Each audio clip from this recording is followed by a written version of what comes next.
Representation ہو مسلمانوں کی اور مسلمان اپنی جو تحفظات ہیں وہ حکومت کے سامنے پیش کر سکے۔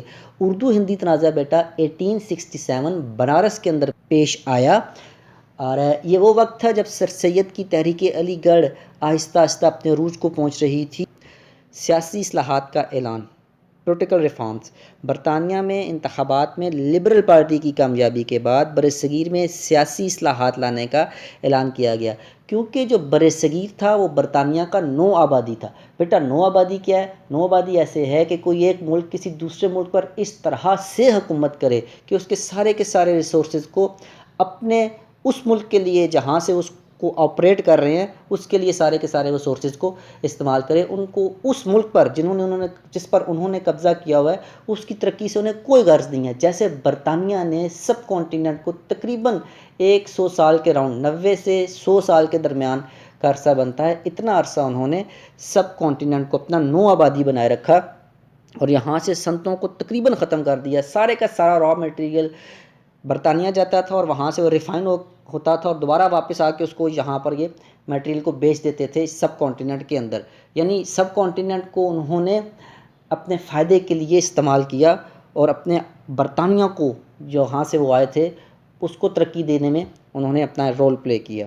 برطانیہ میں جب لبرل پارٹی آئی تو انہوں نے کہا کہ ہم کچھ ریفارمز کریں گے سب کانٹیننٹ کے اندر۔ سیاسی اداروں کی تشکیل کا سلسلہ شروع ہونے کا امکان بنا تو مسلمانوں جائز نمائندگی کے حصول کے لیے ایک سیاسی جماعت کو وجود دینا ضروری سمجھا۔ یعنی اگر آپ کی کوئی پولیٹیکل پارٹی ہوگی تو آپ کو ریپرزنٹیشن ملے گی اس کے اندر۔ نمبر 6 شملہ وفد۔ سر آغا خان کی قیادت میں مسلمانوں کا ایک نمائندہ وفد 1 اکتوبر 1906 کو برطانوی وائسرائے لارڈ منٹو سے ملا۔ یہ ساری لائن انڈرلائن کرو اور سمجھو۔ سر آغا خان مسلم لیگ کے پہلے صدر، اور مسلم لیگ بنی کب تھی؟ 30 دسمبر 1906۔ وفد نے مسلمانوں کے سیاسی، ثقافتی، اقتصادی اور دیگر حقوق کے حصول کے لیے ایک عرضداشت پیش کی، اپلیکیشن پیش کی، ڈاکومنٹ پیش کیے۔ مسلمانوں نے انتخابات میں اپنے لیے جداگانہ انتخابی طریقہ اپنانے کا مطالبہ کیا۔ جداگانہ طریقہ انتخاب بیٹا یہ ہے کہ جہاں پر الیکشن ہو وہاں مسلم ورسز مسلم، یعنی وہاں پر آپ جب الیکشن کروائیں پارٹی جو مرضی ہو لیکن مسلم ورسز مسلم الیکشن ہو، کیونکہ بیٹا تعداد میں ہندو زیادہ ہیں وہ پہلی بات ہو چکی، اور جمہوریت جو ہے وہ نام ہے تعداد میں زیادہ لوگوں کی حکومت کا۔ وائسرائے نے حوصلہ افزا باتیں کی۔ وفد نے محسوس کیا کہ سیاسی جماعت کی تشکیل کا وقت آ گیا ہے۔ چند ہفتوں کے بعد آل انڈیا مسلم لیگ قائم کر دی گئی۔